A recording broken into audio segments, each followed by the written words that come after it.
mga pulis at bumelta ng tear gas at rubber bullets. 50 ang sugatan sa insidente. Huli sa video ang pagnanakaw ng lalaking ito sa isang convenience store sa Florida. Tila di alintana ang pagkalaki-laking karatula sa labas na may surveillance camera sa loob. Binasag ang salaming pinto ng tindahan, pumasok at dumiretso sa counter. Pero wala na pala doon yung pera. Kaya ang kinuha na lang niya ang isang pack ng beer na nagkakahalaga lang ng halos $11 o mahigit 470 pesos. Naomi Dayrit, News 5.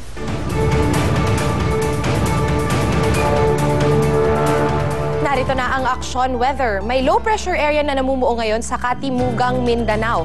Kaya pinapayuhan ang mga residente rito na mag-ingat sa landslide. Malambot kasi ang lupa lalo pat ilang araw nang inuulan ang Mindanao.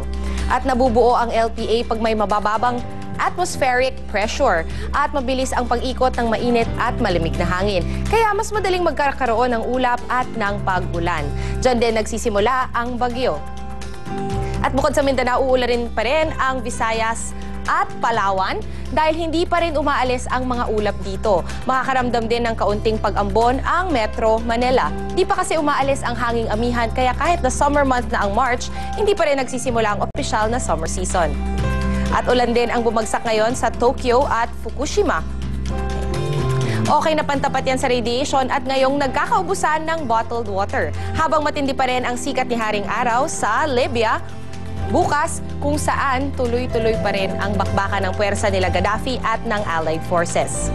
Ganyan din ang lagay ng panahon sa Myanmar bukas kaya siguradong magiging mainit ang laro ng Azkals laban sa Bangladesh. At yan ang action weather. Erwin?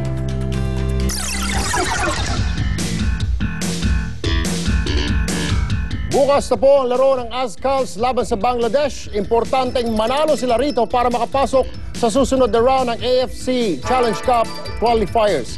Ikwento mo, Chiki Roa Puno. Do or die ang huling laban ng Azkals kontra Bangladesh bukas. Kasalukuyang pumapangatlo ang Azkals sa ranking ng Grupo 4 qualifying round ng AFC Challenge Cup pero buhay pa rin ang pag-asa makalusot sa quarterfinal stage.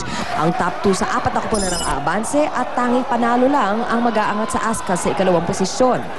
Inamin ni coach ng Bangladesh sa pre-game conference na dehado ang mas bata at baguhan niyang players sa mga subok at hasang manlalaro ng Azkals. Pero nangangamba pa rin si Coach Vice dahil nagawa ng Bangladesh na talunin ang Myanmar sa sarili nilang bansa. Si James, yung husband na umiskor kontra Mongolia at Myanmar sa dalawang nakaraang laro, ay na-blanco naman ang Palestine kahapon kaya sabik na sabik nang makabawi sa laban kontra Bangladesh. It's good for me to show what I can do, having Hane on the right for a change. But then I had Anton there yesterday, so it's good playing with different players. Pero pagdating sa laro bukas, isa pang mamimiss ng Azkals ay ang Filipino-British midfielder na si Rob Gear. It was touch and go whether I was going to come out here in the first place. My wife is currently she's 5 months pregnant, and we had a few complications before this. Sa Biyernes, sabay-sabay maglalaban ang 4 na kupunan sa group stage. Lahat may pag-asa pa ring makalusot sa Challenge Cup quarterfinals. Mula Yangon, Myanmar, Chiki Roa Puno, News 5. Ito mga kapatid, Erwin, makinig ka rin. Isa pang magandang dahilan para mag-exercise. Ayon sa isang pag-aaral, mas mataas daw ang posibilidad na atakihin sa puso habang nakikipagtalik kapag kulang ka sa exercise. Totoo kaya ito? Ikwento mo, Gerard Garcia. 53 anyos na si Jing Sandoval, pero hanggang ngayon, game na game pa rin daw siyang makipaglabing-labing sa kanyang misis na si Criselda, 2 beses sa isang linggo. Pero dahil walang ehersisyo, mabilis daw siyang mapagod tuwing nakikipagtalik. Wala na ba yung tagal? Wala na yung tagal. Pagdating sa puntos na kuwan. Siya napapagod. Kasi nasa edad na siya. Sa pag-aaral ng Tufts Medical Center sa Amerika, sinasabing posibleng atakihin sa puso bago habang nakikipagtalik ang mga taong hindi nag-ehersisyo gaya ni Mang Jing. 3 beses na mas mataas ang posibilidad na mangyari ito sa kanila kesa sa mga nag-ehersisyo. Pero ayon sa isang cardiologist, misleading o nakakalito ang naturang pag-aaral. Kung tutuusin daw kasi, maganda nga sa kalusugan ang pakikipagtalik. Actually, mas hahaba ang buhay and nababawasan nga dapat yung heart attack. Kasi, number one, sex is a form of exercise, di ba? Tsaka pangalawa, during sex, naglalabas yung katawan natin ng good hormones eh. Paglilinaw ng doktor, ang mga taong may sakit na sa puso ang pwedeng atakihin habang nakikipagtalik. Kaya para makaiwas, dapat daw nakahiga ang mga taong may sakit sa puso habang nakikipagtalik. 3 beses sa isang linggo lang dapat ito gawin. Mas mainam kung sa umaga makipagtalik habang malakas pa o mataas ang energy.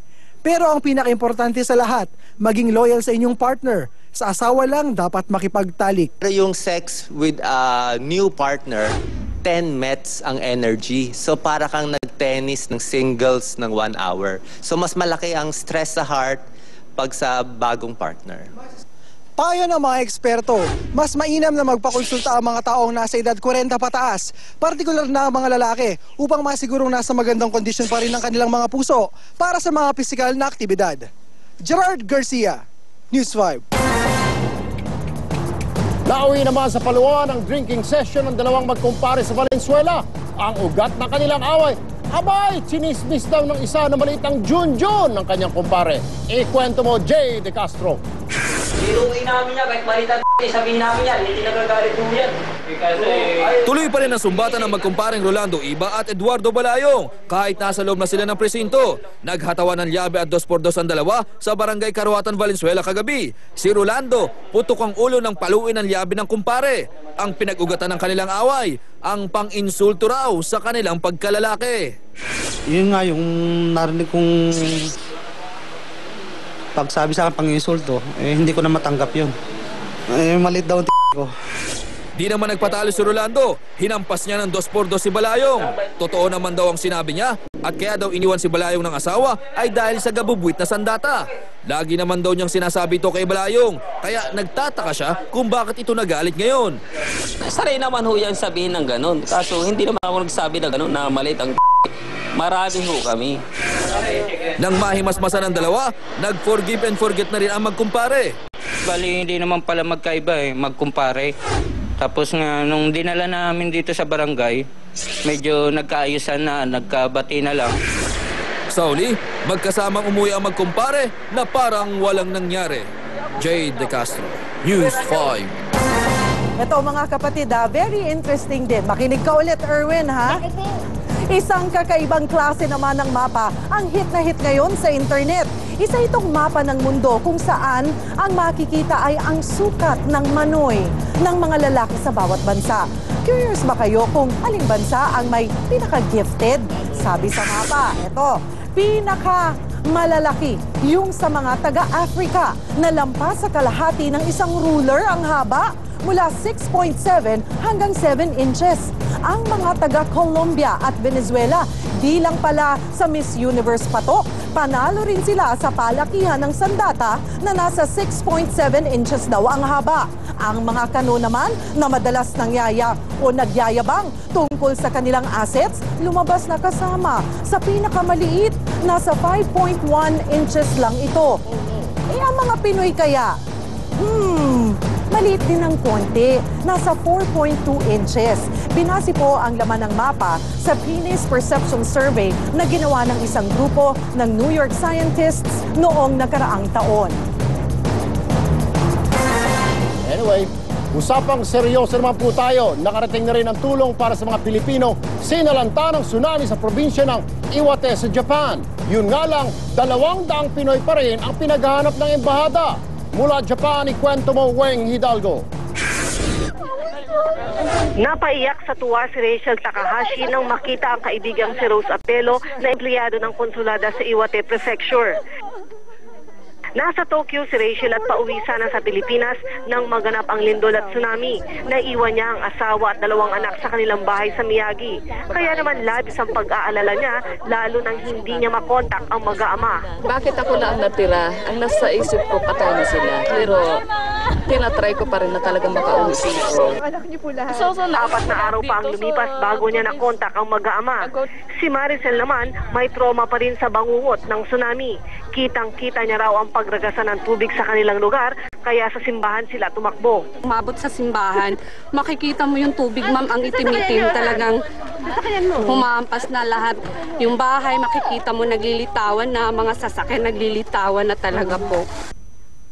At dahil nasira ang kanilang mga bahay, sa evacuation center sila tumutuloy ngayon kasama ang iba pang Pinoy. Ang problema, kinakapos na ng supply ng pagkain. Mahirap naman kung uwi kami ng walang trabaho. Kasi dito wala nang tubig, walang may pagkain, kaya lang pipila ka pa. Tapos meron pa siyang bilang kung hanggang kailan lang, kung ilan lang yung bibilin mo. Kaya labis ang pasasalamat nila sa pagdating ng opisyal ng embahada para magdala sa kanila ng pagkain, tubig, kumot at higaan. Ayon sa embahada, halos 200 Pinoy pa ang hinahanap pa rin nila ngayon. Parang body system ba, yung mga kakilala nila, kamag-anak, ibigan na hindi pa nila nakokontakt, ibigay lang sa akin yung pangalan, contact number, we'll also try to reach them para unti-unti ma-account na natin yung mga members ng ating community. Umaasa naman ng mga Pinoy evacuee na makakapagsimula na rin sila ulit dito sa Japan. Ayaw na raw muna nilang umuwi sa Pilipinas dahil baka mas mahirap lang ang buhay. Mula Miyagi, Japan, Weng Hidalgo, News 5. Narito naman po ang recap ng mga balita ngayong araw. I was hoping and praying. Sabihin natin, I was praying na hindi naman ganyan kadali. Vice President Jejo Marbinay never say die pa rin para mailigtas sa 3 OFW na bibitayin sa China sa Atlanta. Chinese Ambassador sa Pilipinas humingi na lang ng pag-unawa sa gagawing pagbitay. Dahil sa banta ng radiation sa Tokyo, hoarding ng tubig uso na sa Japan. Mga embahada ng iba't ibang bansa umeskapo na palayo ng Tokyo, pero embahada ng Pilipinas wala pang balak mag-alsa balutan. Sa Aksyon Metro, babaeng radio anchor patay sa ambush sa Malabon. Hinold up na babae, nabagok ang ulo at tinamaan ng amnesya.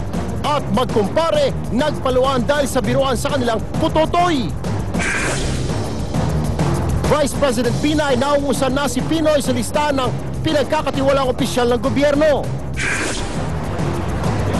At sa Showbiz Aksyon, pakikiramay bumuhos kasunod ng pagpanaw ni Elizabeth Taylor. At mga ordinaryong bahay na gagawing dream house, mangyayari na sa pinakabagong TV5 show na Extreme Makeover Home Edition. At yan po, isang oras na mga aksyong balita. Mga balitang pundasyon ng matalinong opinyon at konkretong solusyon. Dahil higit sa balita, aksyon. Susunod na po sa Aksyon TV ang andar ng mga balita at dito naman sa TV5, willing-willing na.